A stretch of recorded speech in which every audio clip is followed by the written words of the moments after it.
So Aja Wilson won Time Magazine Basketball or Athlete of the Year, not even Basketball of the Year.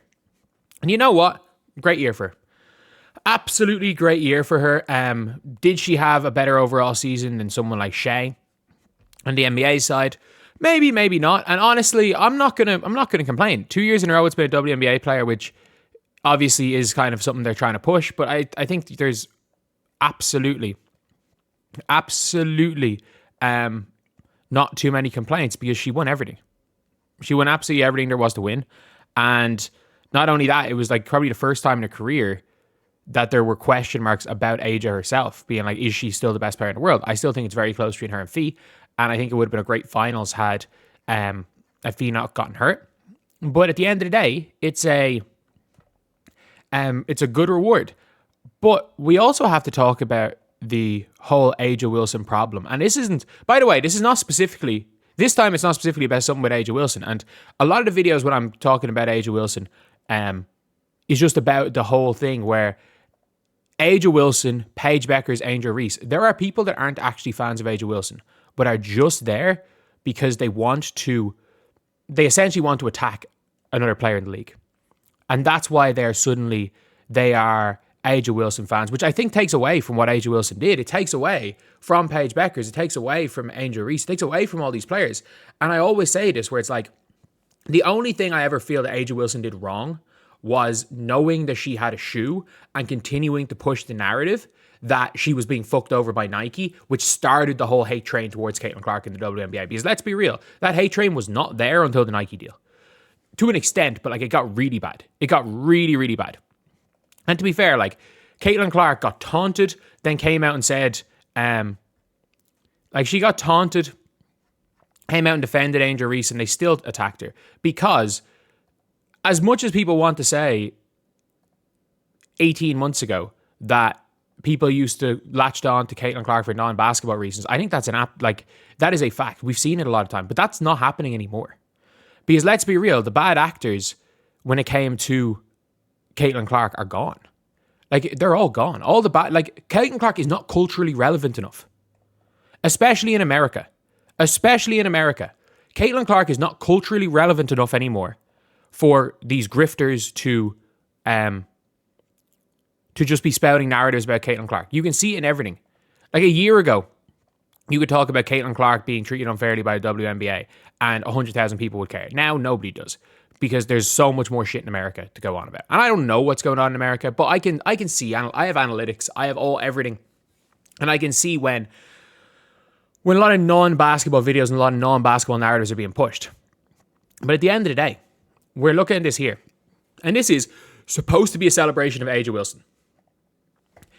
Her rocket ship run comes at an opportune time. In 2024, Caitlin Clark's rookie season helped the WNBA hit milestone TV and attendance figures, but Clark's emergence created a toxic, racially divisive narrative that she was almost single-handedly responsible for salvaging a league whose foundation had been built by mostly black player base. First of all, Caitlin Clark is 90% of the reason why the WNBA is even in a question for a lockout right now.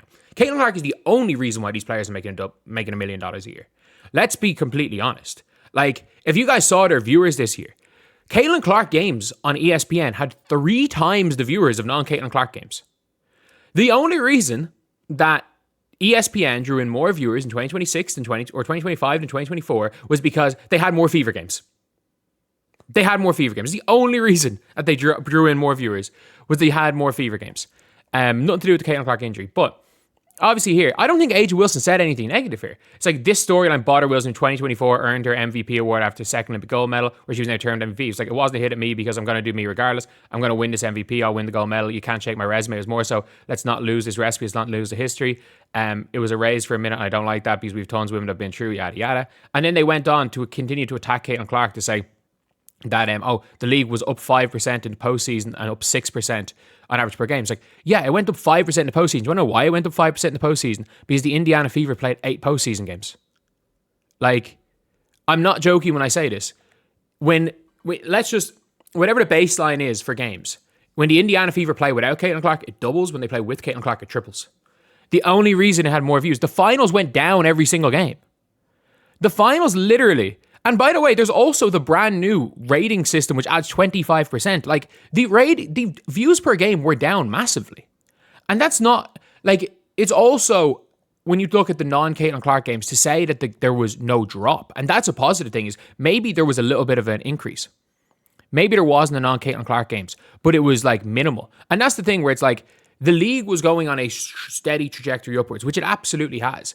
But then there was the boom with Caitlin Clark. But everything non-Caitlin Clark is still on that steady trajectory upwards.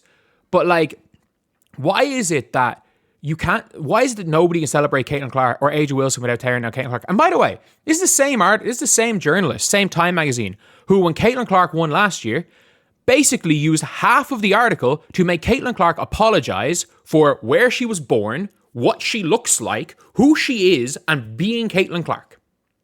Like, nothing, not apologize for her actions, apologize for who she is. And that's a problem. Like, that is a problem in any situation. Doesn't matter where you're from.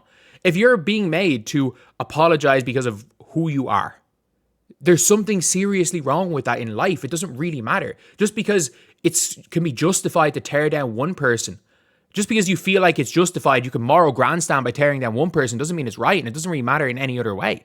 And by the way, I think this is just a writer going on a tangent here. Like, the biggest thing, I was so happy, is that we continue to rise to the occasion. It's just a matter of time for us to really bloom and blossom. Like, she is answering. Like, I genuinely think that the writer's putting these questions on her and she's answering. I don't think A'ja Wilson answered a single question badly here. Because a year ago, she would have attacked Caitlin Clark. Absolutely. If nothing else, it sounds like the writer was asking her questions, trying to tear down Caitlin Clark, and she's like, look, I'm just focusing on me. I'm just focusing on me. No matter what, it doesn't affect me. I got to do me. It's like, that is the best way she can answer the question. And, like, because let's be real, you don't want A'ja Wilson to answer like Caitlin Clark did last year, to be like, oh, I don't really know if I deserve all this, and I want to say I earned it, but maybe I didn't. Like, to second guess whether she fucking earned it, because A'ja Wilson absolutely earned it, but nobody wants A'ja Wilson to second guess whether she earned what she got, because she did. And that's where the weird narrative is like, whether it's A'ja Wilson, whether it's Paige Beckers, whether it's Angel Reese, the inability to celebrate any of them without tearing down another player is bullshit.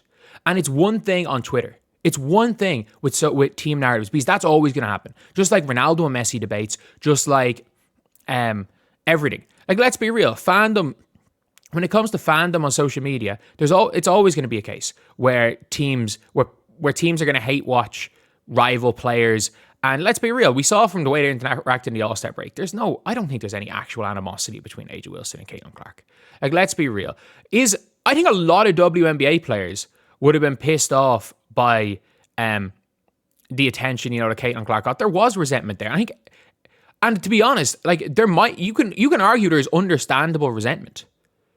But, like, it's been 12 months. It's been not 12 months, it's been 16 months. It's been very clear, anyone who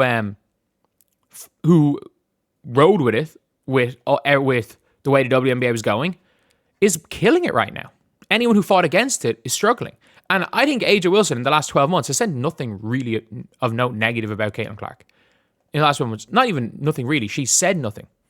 She's absolutely said she said nothing. And this isn't even a knock at A'ja Wilson. It is literally, and this, for me, this is a real problem on this writer, because you've now got a situation where a writer feels comfortable trying to attack another star player in front of another star player in the league, because of the whole narrative that's been pushed that it's a Caitlin Clark's fair game to attack on behalf of A'ja Wilson. And that's a huge problem. And again, look, do I think A'ja Wilson was absolutely in the wrong with the shoe comments? Yeah. Absolutely. She was in the wrong with the shoe comments a year ago.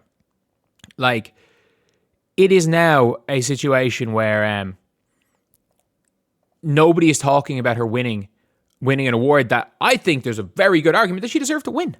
Like, you can't possibly have a better year. The only argument you could have against A'ja Wilson is that, okay, yeah, there's is the WNBA as relevant a league as X, Y, or Z league? Because I think obviously people are mentioning Otani or Shai Gilgeous-Alexander. That's the only argument, because A'ja won everything.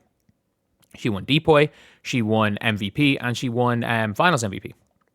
So that's the thing, where it's like, and she won the scoring title as well. She had a perfect season. She had, in my opinion, she had one of the best seasons probably the best season in WNBA history, and it was a year she was counted out. This is a time where we are supposed to be celebrating A'ja Wilson, but Time Magazine made sure as hell that we can't. They made sure that we can't. And that is really, really disappointing. It's really disappointing on Time Magazine. It's really disappointing in the environment that the WNBA has kind of fought, like as the WNBA media has now, where they actually think it's okay to shit talk another player to another player instead of celebrating them. That it's so acceptable. It's so acceptable to attack Caitlin Clark in A'ja Wilson's name that they're bringing up Caitlin Clark instead of celebrating A'ja Wilson. Because there's no way A'ja Wilson's... I doubt A'ja Wilson's happy with this, especially now. Especially now, because whatever about the 2024 season, A'ja Wilson's just come off the best season of her life. Like, you would assume that she's sitting there like, why the fuck are you asking me about this?